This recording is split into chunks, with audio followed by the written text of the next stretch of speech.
This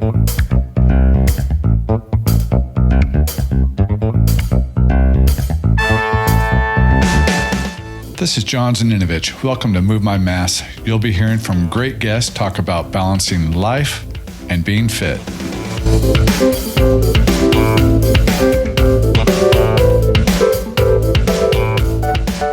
Welcome back to the show, Scott. All right. Thanks for having me. Yeah. Last time you were on, we think we went over our Tough Mudder experience. Yeah, that's correct. So today's a little different. We're going to go over our Spartan race experience. So I'll start off by telling the story of how we got into this. Well, we got into this because of Tough Mudder. Yeah, exactly. We did Tough Mudder back in September, and you're like, all right, we need another event. We need another event. I signed you up for this one before you could say no. Yeah, exactly. And you're like, we need an event for 2022.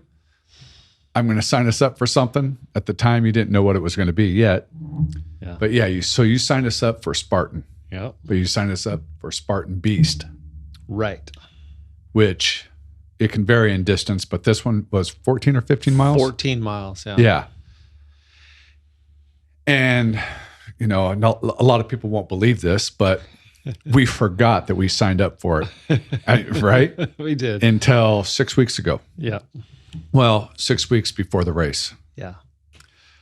And we're having dinner at your house. And I mean, I really had completely forgotten about it. And you said, hey, we have something to discuss. I'm like, what's that? And you said, well, we're signed up for Spartan in 6 weeks. Yeah. And, you know, in my head, I'm like, okay, Spartan race.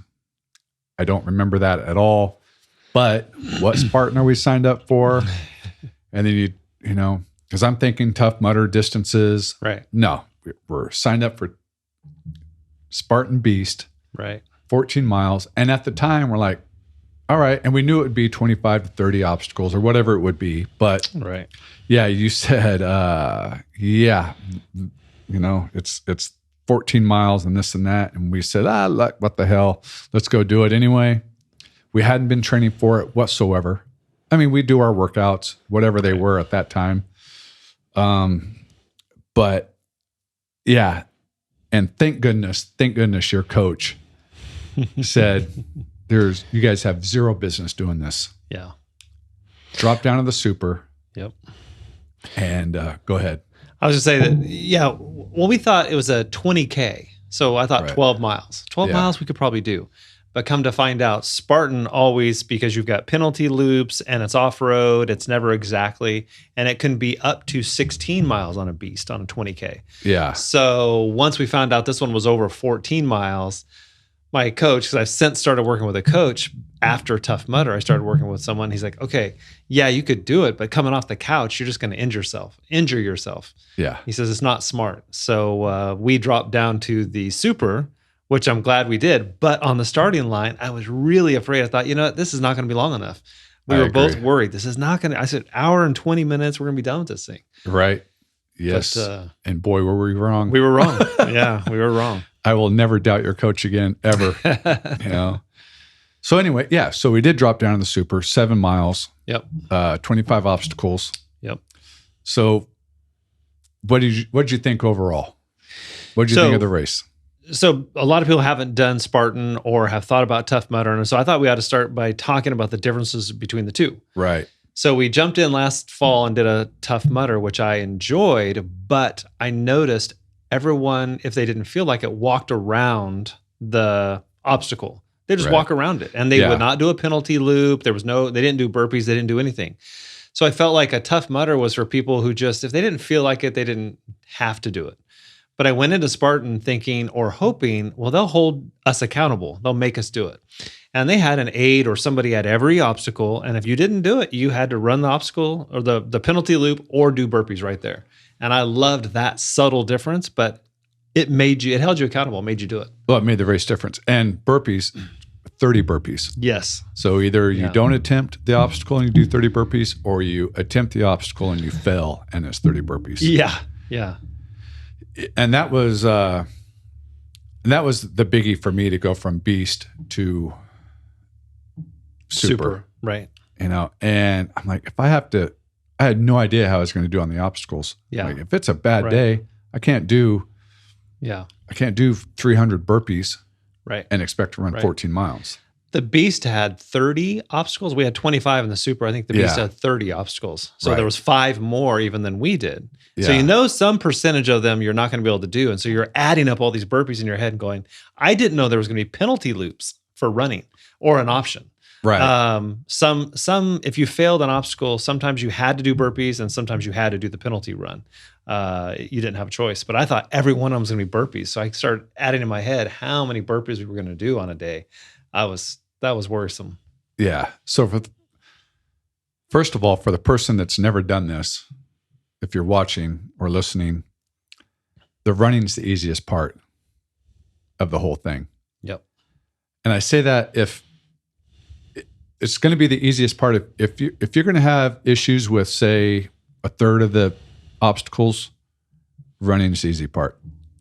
But I do think that if you can handle, if your grip is strong, if you're able to do a lot of body weight exercises, especially pulling, it's not like you're doing pull-ups in this, but it's a lot of hanging and Grip strength. grip strength and pulling in this event. And if you've got that licked, it makes the event significantly easier. Right. Because, Right. the second you have to do burpees, your heart rate spikes. And it's just insane. That's what crushed me. Yeah. The running, we're not runners. Right. The running was literally the easiest thing of the whole day for me. Yeah. I mean, not having run to go run 7 miles sounds like a lot. It's not. It's not that big a deal. Yeah. It's the obstacles, because you get a break every half mile, 3/4 of a mile, you're stopping to do something. Well, you're doing more than 2 every mile. You're doing 3 every mile. And in some areas, you did 1 after another. You did 4 events or obstacles. You could see within a couple hundred yards. Yeah, you could see the next obstacle. Yeah. So what I do want to go over for the listeners are the obstacles. Right. So we did 25, and some of these are really self-explanatory and don't have a lot of things to go over. So you start off, what did we run? Half mile more or less before the first obstacle hit. Yep. And it's a 4-foot wall. Right. You just got to clear a 4-foot wall. Yep. Super easy. Nothing Easy to to go over. really. And then right off the bat, second one, inverted wall, which you flew over. I mean, you went over it. I didn't get over the damn thing. And it is what it is. It's Just imagine a 7-foot wall turned back towards you as you come towards it. Yeah, and if you're watching this on YouTube, it's inverted. We'll have, check out the image of it. Yeah. So it's inverted, and you're climbing up the underside of it, and then you have to pull yourself over and get. Yeah, it's tough. Not necessarily a real hard obstacle, but I don't know where my head was. I didn't get over it. Run a little bit more. We get to the monkey bars. Yep. Self-explanatory.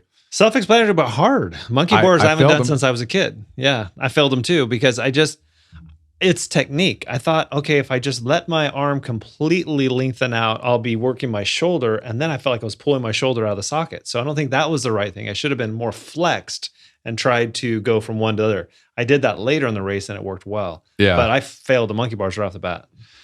Yeah, and as we go through this, any of the overhead grips where I had to hang, those were burpees for me.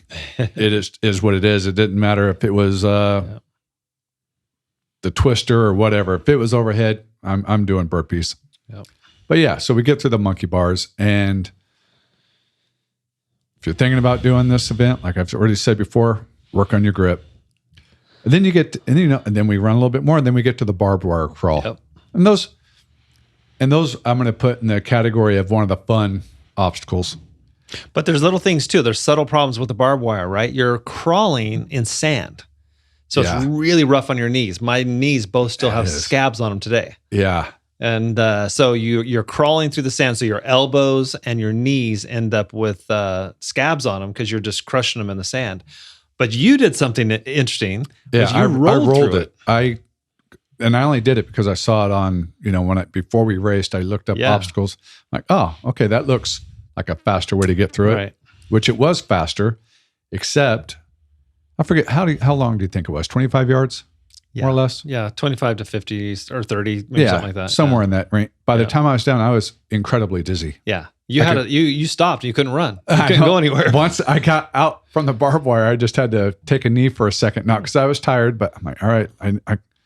So I got through it faster, Right. but had to eat up time waiting to not be dizzy anymore. So I think, I don't know how I'd do that one again. Yeah. But we got through it and it was fun. And then run a little bit. Next obstacle is the 7-foot wall. Again, nothing really to explain there. You're just got to clear it.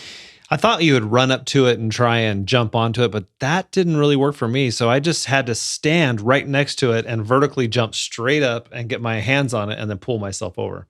That seemed to be the only way to work. Yeah, and I think, guys, we weren't running a quick pace. Right. So, we're jogging up to it. So you don't have any speed going into, so for us, it was easiest just to walk up next to it. Thank goodness we're tall. Right. Jump and just muscle yourself over it. And then we get onto the pipe layer. And that one was easy. Pretty self-explanatory, like the old monk, or I don't know what you call them. Jungle gym on the playground, right? You just crawl through it. Yeah, you're going through obstacles, as you can see. Yeah. And another fun one, it lets you rest a little bit. Yeah. Your heart rate comes down, you get through it. Take off running some more, and then we get to the Helix, which I was wondering what that was going to be like because I watched it on, again, I've watched all these on YouTube before we went and did them, but it was a lot easier to do in person than it looked. Right. Yeah. Right. It was self-explanatory. Just jump up there. Now, I didn't watch any of these before we went. I purposely did that. I didn't want to know what I was getting in for. I wanted it to be a surprise. And so a lot of them, as you're running, you can see it off in the distance. You're a few hundred yards out. You're just watching people do it. You get the gist of it real quick. Here's what works and here's what doesn't. Yeah. Now, it wasn't hard. The only thing that you think about is your hands don't necessarily fit real easy in between the bars, and it's kind of tight. But got through that pretty easy. The next one, the Z wall, that was tough. It was really tough. It's got blocks of 2x4, right, nailed a couple feet apart for your hands. Same thing for your feet down below. Right. When I watched it, I thought there was going to be like finger grips, at the top, right. So I'm like, okay. And I thought you could put your hands up on top of it, but no, they say you can't. You have to keep them at head level on the back of this wall. Yeah, you were just grabbing 2x4s. So if you're a mountain climber, a rock climber, I should say, it's perfect for you. That's what it's designed to do. But I found the blocks on the bottom, you had to stretch out your feet, 4 feet, 3 feet, 4 feet to the next one. Yeah. I cramped. my foot cramped because I was reaching out for the block so far. Well, that's the thing it is, but every single obstacle. If you watch it, or if you're standing on the sideline, like we went the day before and watched people do these obstacles, right? And you watch them do it, you're like, okay, that's not that hard. But you're running. Yeah. Your heart rate's up. You're tired. Your body's tired. It's amazing the difference in going into it fresh versus off a run. Right. And the Z wall is definitely one of those that was like that. All right, the next one, Olympus. That one was, again, since I had the benefit of watching it beforehand, I knew this was going to be one of the ones. This one was the short arm, but you had to it was slanted. Yeah. This one was dumb. Yeah. Slightly slanted, and you have grips up above, nothing for your feet. Nothing for your feet. So you have to get your feet off the ground onto the wall and hold grips. And those grips are chains, and you're holding on to the end of the chain, and they're only about 12 inches long, maybe 16 inches long, and you're supposed to pull yourself along, and it doesn't work. Work. Yeah. The wall was not slanted enough to help me out. Yeah. Failed. I would say, I don't know what percentage of people fail that. A lot. But I noticed most people. Well, when I did the penalty loop, everyone was out there with me. So. Yeah. Which was fine. Yeah. And then the next one, the box. So this one is, you got a small rope climb up get up on a platform and get over the top of this. And that was that was another fail for me. I think it was more technique problem. It was only a 7-foot wall, maybe an 8-foot wall. So it was just too high to jump and get on top of the wall, but yet too short to really, you're supposed to climb the rope, but yet it didn't work. I don't know. It was just different. That's one of those that I highly recommend if you're doing a Spartan to watch a tutorial on. It was one of the more technical obstacles. So that one was a fail. We got to do penalty lap on that. It was a right? penalty loop. Yeah. So you ran. But you ran right into the next one, which was a spear throw with a high heart rate. Yep. Now you're running, coming in high, and now you've got to calm down and make a throw. Which is the highlight of a Spartan race. Everybody's looking forward to the spear throw. You don't know where it's coming on the course. Yeah. It looks easy. It's just like what it sounds, guys. It's a spear, like the Sparta movie. You're carrying a spear, and you've got to hit a target, which is how far away? 20 yards. 20 yards, and it's a target that's a human body figure, and you've got to hit that. Yeah. I got lucky, stuck it.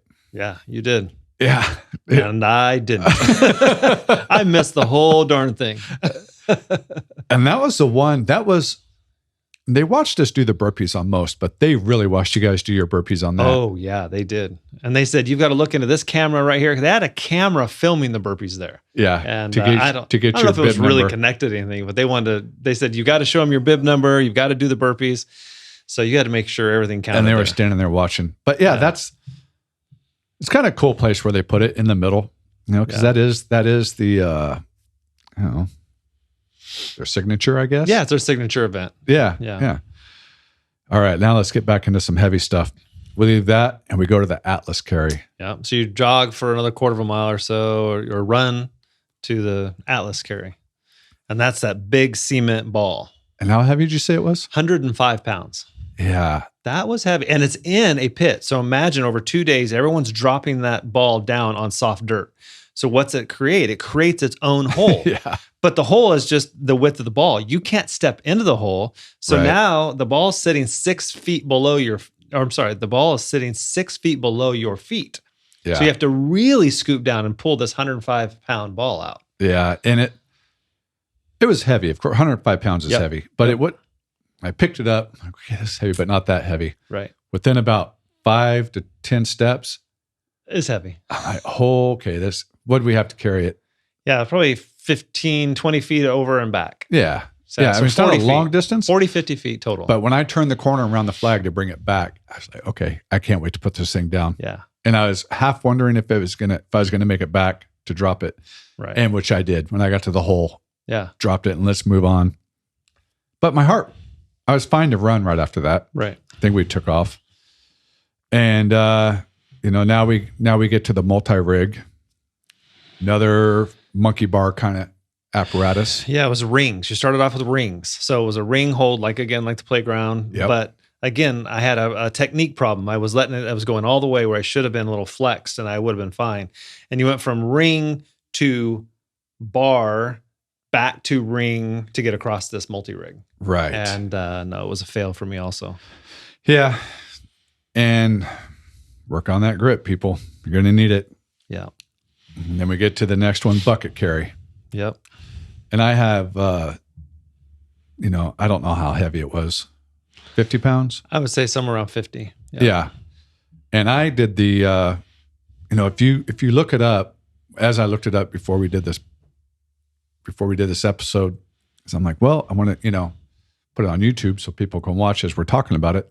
I see a lot of people carrying it, like a bear hug. Right. I don't know, I threw it over my shoulder. I watched the guys in front of me. They threw it over their shoulder, so that's what I did. That's what I did too. And it felt comfortable when I first put it on. Yeah. And I'm like, well. I was right shoulder for 25%, left shoulder for another 25, 30%, and then I went to the bear hug. Okay. I finished off that. Okay, so which way did you like more? Better. It was good to change positions. Okay. So every time you got a little relief every time you went to the other side, but then finally finished off in the bear hug. And that, that's probably 40% I did it that way. It worked. If you had to do one all the way around, which way would you go? Probably try that bear hug, but that really, your traps and everything got really sore because you're really, it's tough. I know. I threw it over my shoulder and kept it there. The only thing I did was 2/3 of the way through, I just put my other hand up there to balance it. Yeah. And it Yeah. kind of relieved the angle a little bit. Yeah. It was nice to get done with that one. Yeah. It was just uncomfortable. And then, get to the bender. The bender, which is essentially an inverted curved wall, but it's not a wall. Oh, yeah, that's okay. It's out of bars. Yeah. Well, the first bar it's over your head, right? It's over our head. I think it was 8 feet. Or right at the head. Well, I thought 7 or 8 feet off the ground. Yeah, it's So definitely you had above our to head. jump to that first bar. And you're climbing up it on the underside. Yeah, and it's curving back. Yeah, it's curving back over your head. Right. It's another inverted wall. That one, let me see. Yeah, that one caused the most anxiety for me. So I'm like, how am I going to, because I'm beat by then. What are we, 5 miles in, 4 miles in at that point? 4 miles in at that point. So tired. Yeah. My grip is tired. And I'm like, I have to grab on and lift my lower body up to latch on. Right. Because you got to get your feet and your arms up there. Right. But you know what? It ended up being, not that it was easy, but way easier than what my head. Easier than what I pictured. Once you got to pull your feet up there. So that's one thing we could talk about later too, but you've got to have abs because you got to grab this bar and then you got to pull your feet up into the bar and then start pulling up with your hands. But so ab core work is really important to get ready for a Spartan. Yeah. And as you can see, if you're watching, once you're latched on, once you do get your feet up there and you're like, you got licked. Yeah. Then it's now you just wrangle. Yeah. You just wrangle it until you just get that next bar and crawl over. Right. But it is funny. So I think that's the one where I realized, okay, here's a big difference between Spartan and Tough Mudder. There's no safety net. None of this is OSHA approved. I don't know how they actually run these events. I know. Because, wow. Yeah. That was the one. Because you are hanging upside, you're hanging inverted. Right. Right. And you're a good 15 feet off the ground. And they have some pads on the ground. Yeah. Going to block your fall if that's where you happen to fall. Maybe. But I did notice, I'm like, all right, there's no safety net like all the Tough Mudder climbs, you know. But that was fun. That one was mentally awarding. When I went over the top of that, I'm like, all right, I knocked that one out. Right. And then take off some more, and we get to the Stairway to Sparta. Mm-hmm. So that's where it's solid wood on the bottom. So you got to get up on that. There's another 6 foot or so wall you had to jump up onto. Once you got on that, then you climbed an A-frame. Then you get to do the A-frame stairs. Airframe, yeah. Yeah, and that was fun. That was a good one. No problem with that. But then started the hill. Oh, that's where all the hill kept in. So right after that, right. It went straight up, and you gained 800 feet of elevation right there. Yeah, that one was a beat. That one was that didn't stop. Almost everyone was walking at this point. Oh yeah, it's just straight up. It's just straight up. Not many people were running it. It was just walking, good pace, get over it. Yeah. And for myself, what I did to prepare for that, because I knew it was coming. After doing I know I've watched enough Spartan video. I know he's got some. They want to have elevation. I know it's coming. Yeah. So one of my things I did for training for that was the Stairmaster. Right. You know, the old, like you're just walking stairs at the gym, and I did that. Because like I say, we only had 6 weeks from the time you told me. Right. So I'm like, all right, I know that's coming. Right. And it helped. I recommend that people training for a Spartan race, because that will help in that arena for sure. Then we get to the rope climb, which I would say is another, I don't know if it's a signature for Spartan, but it's like, you know, it's coming. Right. Right. Yeah. One of the things I noticed, it was thin rope. It was thinner rope. I mean, half-inch rope, diameter. Smaller in diameter rope. And I'm used to climbing a thicker rope. At most of the gyms, a climbing gym will have a thicker rope. So it wasn't a problem. It was just a little harder to hold on to. Yeah, that I've never done rope climb before. Yeah. So that one, I just took my lumps, and it was burpee, it was burpee time. At that was my. Let's see. Nope. One more, probably a twister. You didn't Twister do was my last. The next obstacle, Twister. Twister was my last one I had to, or I failed. So it's more monkey bar type situation, but it's small handles where there's small. They just turn every time you grab on. It turns. You grab the next one, it rotates again and turns. So that was a tough one. And it's a bummer that I couldn't get through those because I'm like, man, that would have changed the whole day. Yeah, yeah. Work on grip. That's the I think that's the overriding thing on this whole course, right? You can overcome anything, but when you have to add burpees to it, that just throws your heart rate into a whole nother realm. That's nuts.